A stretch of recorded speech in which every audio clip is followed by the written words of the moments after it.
Hello students, आज का हमारा टॉपिक होने वाला है नरेटिव प्रोज। हमने पहले अपना प्रोज और पोएट्री के बीच में डिफरेंस अभी कंप्लीट किया है। अब हमारा जो नेक्स्ट टॉपिक होने वाला है वो है नरेटिव प्रोज। तो चलिए देखते हैं इसमें क्या है। ये छोटा टॉपिक है, इसे हम जल्दी से समझ लेंगे, ठीक है। अ narrative is a description of event. जो नरेटिव होता है वो डिस्क्रिप्शन होता है इवेंट का। किसी भी इवेंट के बारे में जब नरेटर हमें नरेट करता है उसे हम नरेटिव प्रोज कहते हैं, ठीक है।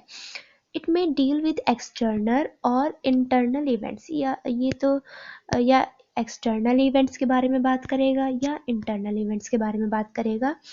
Bye internal events we mean the thoughts. Internal event से हमारा क्या मतलब है? Thoughts, feelings and emotions of individuals. किसी भी एक पर्सन के थॉट्स, फीलिंग और इमोशन को जब नरेटर हमें नरेट करता है एक प्रोज के द्वारा, उसे हम इंटरनल इवेंट्स कहते हैं, ठीक है। Narrative writing tries to recreate an actual experience or an imaginary one in a way that we are able to experience it mentally. जो नरेटर होता है वो ट्राई करता है कि वो रिक्रिएट करे उस सारी एक्सपीरियंस को, उस सारे हैपनिंग को, या तो वो एक्चुअल तरीके से आपको एक्सपीरियंस कैसे करवाएगा, लिख कर ही करवाएगा, और आपके माइंड में उस चीज़ का इमेजिनेशन तैयार करना, ये उसकी राइटिंग पर डिपेंड करता है, वो कितने अच्छे से उसे नरेट करके लिखता है, ठीक है। We lose our self in the characters. हम अपने आप को कैरेक्टर्स में खो देते हैं। लाइक हम जब रीड करते हैं तो हम ऐसे समझते हैं या तो हम ही वो कैरेक्टर हो चुके हैं या हम उस कैरेक्टर को अपनी लाइफ से रिलेट करते हुए चलते हैं आगे, ठीक है। And events of the narrative temporarily, ठीक है। Narratives can deal with the facts. Narrative जो होते हैं वो फैक्ट्स के साथ डील करते हैं और फिक्शंस के साथ डील करते हैं। मतलब रियल लाइफ से रिलेटेड कुछ चीज़ों को लेके वो लिखते हैं, या कभी कभी वो खुद से भी बना के कुछ फिक्शंस क्रिएट करते हैं। फॉर एग्जाम्पल हमारे कार्टून्स, ओके, वो बनाए हुए फिक्शन है, मेन मेड फिक्शन है, ओके। जैसे कि हमारे जो फैक्ट्स हो गए वो like autobiographies, biographies, histories and narrative of facts. ये जो होते हैं ये सारे नरेटिव ऑफ फैक्ट्स होते हैं। हमारे ऑटोबायोग्राफीज, बायोग्राफीज और हिस्ट्रीज जो कि नरेटर्स नरेट करते हैं किसी की रियल लाइफ को लेके। जब वो लिखते हैं या कोई खुद से ही अपनी लाइफ के बारे में लिखता है तो वो बायोग्राफी हो जाती है। और ऑटोबायोग्राफी जब हम किसी के लाइफ के बारे में, या कोई भी राइटर किसी की लाइफ से मोटिवेट होके कुछ भी उसकी लाइफ से रिलेटेड अच्छा लिखता है, तो ठीक है। The short story and novel come under the category of the narrative fictions. जो शॉर्ट स्टोरीज होती हैं या कार्टून मैगजीन्स होती हैं या कुछ कॉमिक बुक्स होती हैं, इन सबको हम क्या करते हैं, नरेटिव फिक्शन में लेते हैं, okay. In a narrative we are carried along that stream of action. जो नरेटिव होता है वो एक्शन का जब हम नरेट करते हैं तो उसमें एक्शन वगैरह किसी कैरेक्टर का इन्वॉल्व होता है, ठीक है।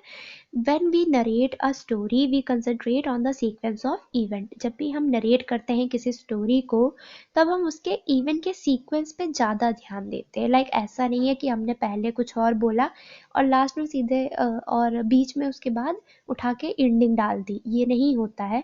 हम पहले स्टार्टिंग करते हैं, फिर क्लाइमैक्स आता है, देन फिर एंडिंग आती है। हम बीच में इस तरीके से आप एक मूवी को भी ले सकते हैं, ठीक है।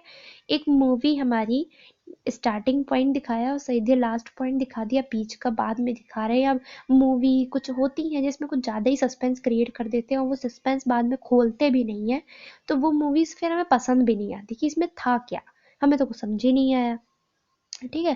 तो इस टाइप की चीज़ें बहुत से में होती हैं, बट ऐसा नरेटर्स नहीं करते हैं। वो स्टार्टिंग से लेके चलते हैं, उसे एंड तक अच्छे से ख़त्म करने की कोशिश करते हैं, without any doubt, without any confusion, okay. किसी भी कन्फ्यूज़न को क्रिएट किए बिना वो अच्छे से एक्सप्लेन कर देते हैं। It is the action that grip the attention of the reader. ये जो होते हैं रीडर के अटेंशन को पाने की कोशिश करते हैं कि हम जितना अच्छे से लिखेंगे रीडर उतना अच्छे से कंसंट्रेट होके उस चीज़ को समझेगा, ठीक है। The Ramayan and the Mahabharat are the example of the narrative writing. Narrative writing के ही ये एग्जाम्पल हम लेके चलते हैं, रामायण और महाभारत को, ओके।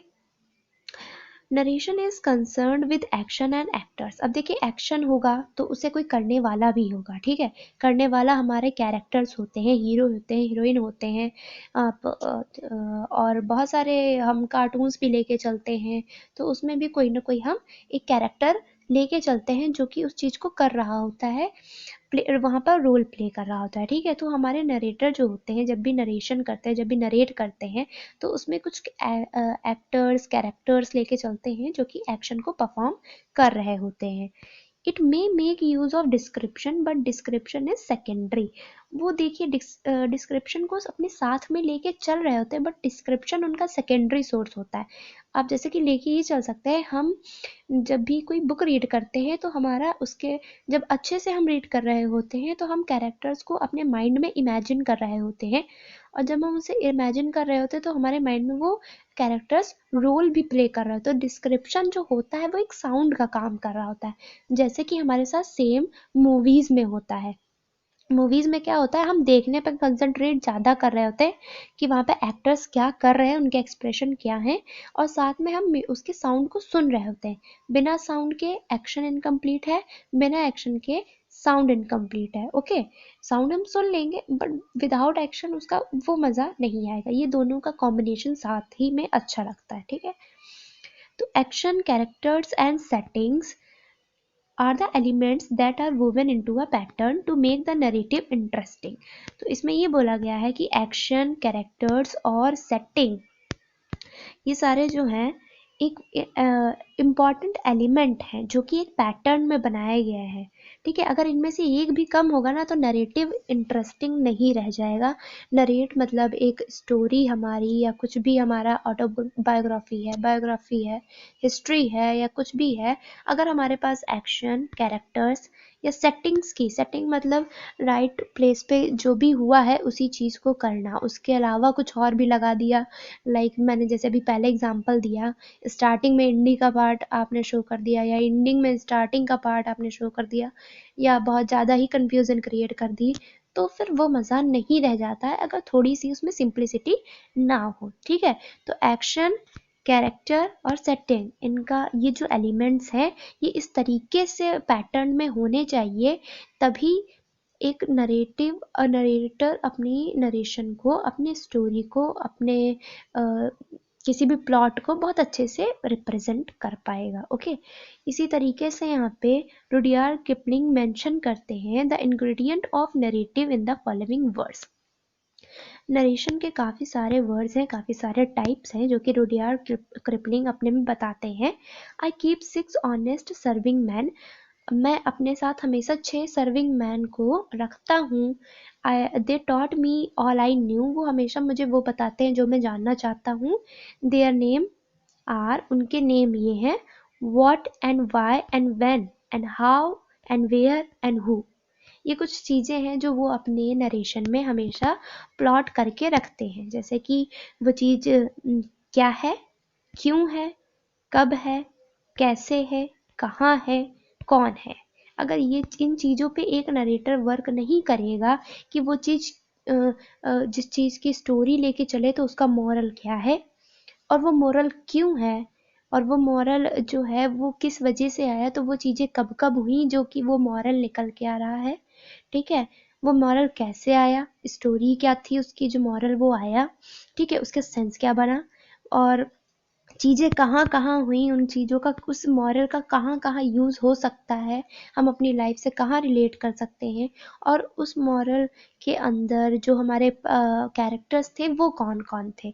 तो इन सब चीज़ों पे वर्क करना ज़रूरी है। अगर इनमें से एक भी आपको लगता है कि हम कम कर दें, जैसे हम मान के चले हु कम कर दे, तो विदाउट एक्टर्स हम स्टोरी इनकम्प्लीट मानते हैं, ठीक है।